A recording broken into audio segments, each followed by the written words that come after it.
पूछिए। किरारी के बदहाली के लिए कौन जिम्मेदार है? अरविंद केजरीवाल और यहाँ के विधायक। गांधी पगला गए। अच्छा, राहुल गांधी का मानसिक तौर पर आप बोलते राहुल गांधी पगला गए। अच्छा, आपने मेरा मंच का वक्तव्य सुना होगा।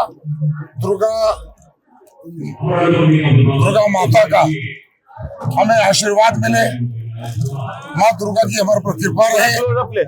और मैंने कहा है कि माँ मुझे इतनी शक्ति दे, जो किराड़ी के लोगों के साथ पिछले 10 सालों में जो अन्याय हो रहा है, मेरे ही पार्लियामेंट का मेंबर बनने के बाद 9 लोगों की, किराड़ी के लोगों की मौत हुई है।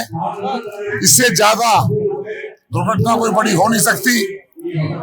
मैं जिस सड़क से आ रहा हूँ, उस सड़क की हालत इतनी दयनीय है, गड्ढे, सड़क का पता नहीं लग रहा। और मैं इस समय कोई राजनीतिक बात नहीं करना चाहता, लेकिन मैं शक्ति मांग रहा हूँ माँ से कि मुझे इतनी शक्ति दे कि किराड़ी के लोगों की सेवा कर सकूं।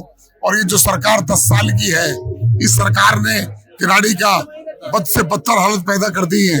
मैं एकदम साफ सुथरा सवाल पूछ रहा हूँ सर। पूछिए। किरारी के बदहाली के लिए कौन जिम्मेदार है? अरविंद केजरीवाल और यहाँ के विधायक। नहीं, ठीक है, लेकिन भारतीय जनता पार्टी और उन अनिल झा थे इससे पहले, अभी ऋतुराज झा जी से पहले, उनकी भी कुछ लायबिलिटीज होती है। और बतौर सांसद मैं आप पे कोई व्यक्तिगत या बतौर सांसद भारतीय जनता पार्टी का आप पे कोई आरोप नहीं लगा रहा हूँ। आपकी क्या भविष्य में नीति है? चलिए, जो हो गया सो हो गया। चाहे अनिल झा जी ने किया, चाहे ऋतुराज झा जी ने किया। किराड़ी का विकास मेरी पहली प्राथमिकता है।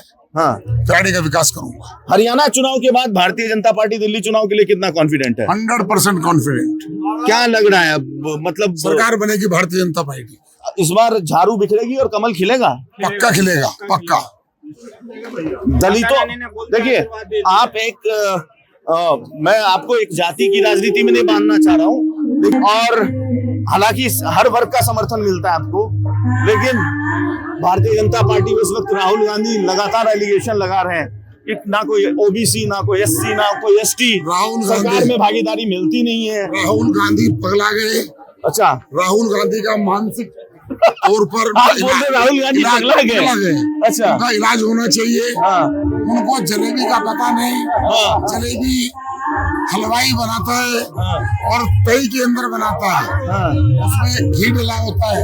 हाँ। और वो हरियाणा में कह रहे हैं कि हरियाणा में हमारी सरकार आएगी और जलेबी की फैक्ट्री लगाएंगे। तो इसलिए उनके बारे में सोचना, उनके बारे में बोलना अपना समय बर्बाद करने वाली बात है। अंतिम सवाल, एक साफ सुथरा सांसद और एक जमीन से जुड़ा हुआ सांसद अपने लोकसभा, चाहे बवाना विधानसभा हो, चाहे किराड़ी विधानसभा हो, ये आपका जो क्षेत्र है खास करके, वह चुनौतीपूर्ण रहा है भाजपा के लिए भी और विकास कार्यों के दृष्टिकोण से।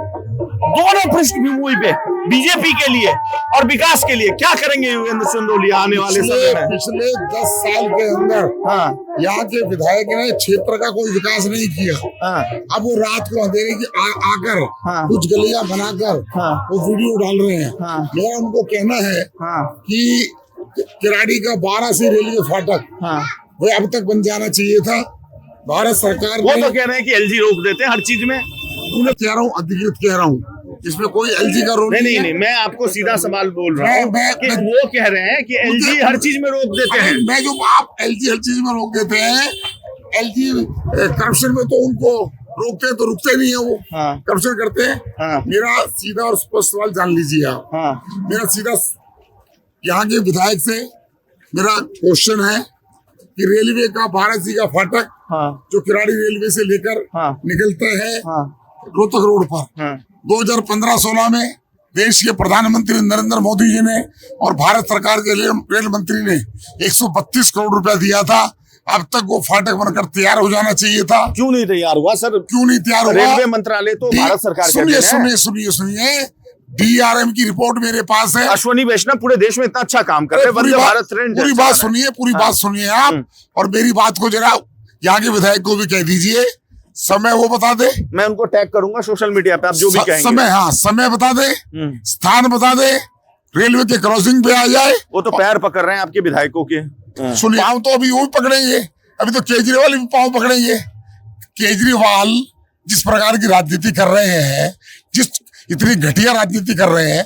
मेरा रेलवे का विषय है। रेल मंत्री भारत सरकार ने 132 करोड़ रुपए दिया 2015-16 के अंदर। बिल्कुल सही बात। दिल्ली सरकार की पीडब्ल्यूडी मंत्रालय, दिल्ली सरकार अरविंद केजरीवाल ने मुंह नहीं खोला और वहां पर केवल लैंड देनी थी, वहां अंडरपास बनकर अब तक चला जाना चाहिए था।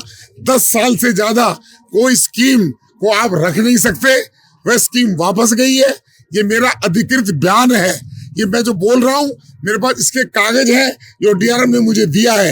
ये यहाँ के विधायकी की नालायकी के कारण दिल्ली के मुख्यमंत्री अरविंद केजरीवाल की नीयत खराब है।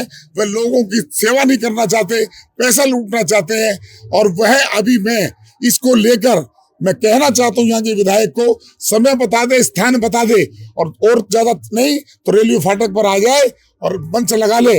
अगर 2 मिनट में 9 to 11 ना हो जाए तो नाम बदले योगेंद्र चंद्र। बिल्कुल सर भारतीय जनता पार्टी इस वक्त दिल्ली में विभिन्न गुटों में बटी हुई है। कोई गुट नहीं है भारतीय जनता पार्टी, कोई गुट नहीं है। एकजुट रहेगी चुनाव, एकजुट। आप जिस विधानसभा में उसमें भी बहुत सारे गुटे हैं। कोई गुट नहीं है। भारतीय जनता पार्टी जिसको टिकट मिलेगा वो भारतीय जनता पार्टी।